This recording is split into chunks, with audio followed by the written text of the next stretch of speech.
Hi friends, welcome to our channel. Friends, మీరైతే current లేకుండా ఎంతసేపు ఉండగలరో కామెంట్ చేయండి. ఒక అరగంట, గంట, ఒక రోజు ఉండగలరా? ఒకవేళ 2 రోజులు పోతే ఏంటి పరిస్థితి? ఇప్పుడున్న పరిస్థితుల్లో అసలు కరెంటు పోతే ఉండలేకుండా ఉన్నారు. కొంతమంది అయితే ఇన్వర్టర్స్ పెట్టుకుంటున్నారు. ప్రతి ఒక్కరు కూడా ప్రతి పని కరెంటు మీదే ఆధారపడుతున్నాం. మార్నింగ్ లెగ్సి ఫోన్ యూజ్ చేసినప్పటి నుంచి కూడా ఒకప్పుడు వాటర్ రావాలి అంటే బయట ఎక్కడో కుళాయిలు ఉండయి, వెళ్ళి తెచ్చుకునేవాళ్ళు బిందెలతో, కాబుళ్ళతో. కానీ ఇప్పుడు ఏంటి అంటే ప్రతి ఇంట్లో కూడా మోటార్ వేసుకుంటేనే కానీ ఆ మోటార్ కావాలి అంటే కరెంటు కావాలి. ఇలాగా ప్రతి పనికి గ్రైండర్స్ వాడుతున్నారు, లేకపోతే వాషింగ్ మిషన్స్ వాడుతున్నారు, ఏసీలు, కూలర్లు, ప్రతి పనికి కూడా కరెంట్ అనేది ఖచ్చితంగా ఉండాల్సిందే. కరెంటు ఒక పూట లేకపోతే అసలు ఉక్కిరిబిక్కిరి అయిపోతున్నట్టు ఉంది జనానికి. అట్లా ఉన్నారు. మరి ఇట్లాంటి యాంత్రిక జీవనం గడుపుతున్న ఈ రోజుల్లో కరెంటు లేకపోయినా బ్రతకొచ్చు అని చెప్పేసి ఒక గ్రామం చూపిస్తుంది మనకి. అదే మన ఆంధ్రప్రదేశ్లో కూర్మ గ్రామం.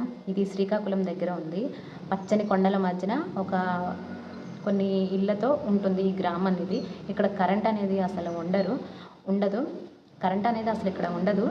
ఇది 2018లో ఇస్కాన్ టెంపుల్ వారి ఆధ్వర్యంలో స్థాపించారు. మొత్తం కూడా మన దేశం మొత్తంలో 4 రాష్ట్రాల్లో ఇలాంటి గ్రామాలు ఉన్నాయి. అంటే కరెంటు లేకుండా లైఫ్ని ఎలా లీడ్ చేయొచ్చు అనే గ్రామాలు 4 ఉన్నాయి. అవి ఆంధ్రప్రదేశ్, మధ్యప్రదేశ్, పంజాబ్, అస్సాం.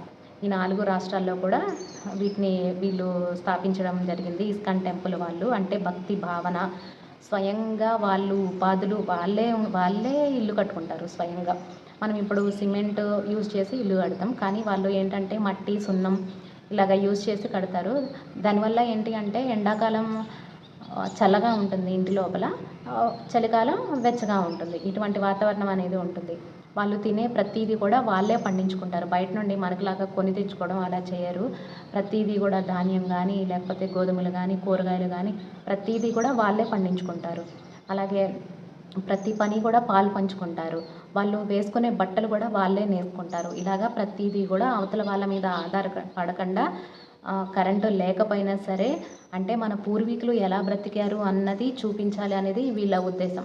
కరెంటు లేకపోయినా ఇప్పుడు మనం అనుభవిస్తున్న సౌకర్యాలు ఏమీ లేకపోయినా సరే ప్రతిదీ మనం ఎలా బతకొచ్చు అని చెప్పేసి అక్కడ చూపించడం జరుగుతుంది. అయితే ఏంటి అంటే ఇక్కడ పిల్లలకు కూడా స్కూళ్ళు అనేవి ఉండవు. అక్కడే గురుకులాల్లాగా ఉంటాయి. వాళ్ళే పిల్లలకి అన్ని శాస్త్రాలు నేర్పిస్తారు. అలాగే భక్తి భావంతో ఎలా ఉండాలి అనేది నేర్పిస్తారు. రామాయణం, మహాభారతం, భాగవతం, భగవద్గీత ఇలాంటివన్నీ కూడా చెప్పిస్తారు. శ్లోకాలు చెప్పిస్తారు. ఇలా ఉంటుంది ఫ్రెండ్స్. అయితే మనం కూడా వెళ్ళి ఉండాలి అనుకుంటే ఉండొచ్చు ఎప్పుడన్నా. ఎందుకంటే అసలు కరెంట్ లేని చోట ఉండాలి అంటే మన దగ్గర కరెంట్ పోతే మనం ఉండలేం. కాకపోతే అలాంటి ప్లేస్లో వెళ్ళి ఉండాలి అని అనిపించింది. వాళ్ళు వెళ్ళాలి అనుకుంటే మనం వాళ్ళ దగ్గర కన్సల్ట్ అయ్యి మనం వెళ్ళొచ్చు. అయితే స్త్రీలు ఒక్కలే వెళ్తే మాత్రం ఉండదు, ఎలవ్ అనేది ఉండదు లేడీస్కి. ఎందుకు అంటే తెలీదు. కాకపోతే ఆ లేడీస్ పక్కన తన హస్బెండ్ కానీ, లేకపోతే బ్రదర్ కానీ, లేకపోతే పేరెంట్స్, తండ్రి కానీ ఇలాగా ఎవరైనా ఉంటే మాత్రం లేడీస్ని ఎలవ్ చేస్తారు. లేకపోతే మాత్రం ఎలవ్ చేయరు.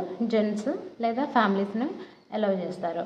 అయితే మనం అక్కడికి వెళ్ళాలి అనుకుంటే వాళ్ళవి కొన్ని నియమాలు అనేవి మనం పాటించాల్సి ఉంటుంది. మన దగ్గర ఉన్న మొబైల్ ఫోన్స్ లోపలికి వెళ్ళేటప్పుడు వాళ్ళకి ఇచ్చేయాల్సి ఉంటుంది. ఆ గ్రామానికి లోపలికి వెళ్ళేటప్పుడు వాళ్ళు తీసేసుకుంటారు. మళ్ళీ మనం ఒక 1 డే ఆర్ 2 డేస్ ఉండి రావచ్చు. మనకి అన్ని వసతులు వాళ్ళే కల్పిస్తారు. అమౌంట్ అనేది ఏం ఛార్జ్ చేయరు. మనకు ఒక రూమ్ అనేది ఇస్తారు. ఫ్యాన్స్ అనేవి ఉండవు. ఇసుకర్రలు లాంటివి ఇస్తారు. ఒకప్పుడు విసనకర్రలతోనే వాడేవారు కదా, అలాంటి విసనకర్రలు ఇస్తారు మనకి ఉడకపోసిన ఒకవేళ వీచుకోవడానికి. నెక్స్ట్ వాళ్ళతో పాటు తెల్లారుజామునే 3:30కి అట్లా లెగాలి. భజన కార్యక్రమాలు, భక్తి కార్యక్రమాల్లో పాల్గొనాలి. ఖచ్చితంగా ఇవన్నీ కూడా మనం చెయ్యాలి. ఒకవేళ అక్కడికి వెళ్ళాలి అంటే మనం ఇంట్లో పడుకున్నట్టు 8-9 దాకా పడుకుందాము అంటే మాత్రం కుదరదు. వాళ్ళతో భక్తి కార్యక్రమాలు, భజన కార్యక్రమాల్లో పాల్గొని వాళ్ళ లైఫ్ని లీడ్ చేయాలి. చాలామంది కూడా అక్కడికి వచ్చి ఆ ప్రశాంతమైన వాతావరణాన్ని ఆస్వాదించి వెళ్తున్నారు ఫ్రెండ్స్. ఒకవేళ మీరు కూడా వెళ్ళాలి అనుకుంటే ఒకసారి సెర్చ్ చేయండి. యూట్యూబ్లో కూర్మ గ్రామం అని కొట్టండి, గూగుల్లో కొట్టినా కానీ వస్తుంది దాని గురించి కూడా. సో ఇది ఫ్రెండ్స్ వీడియో.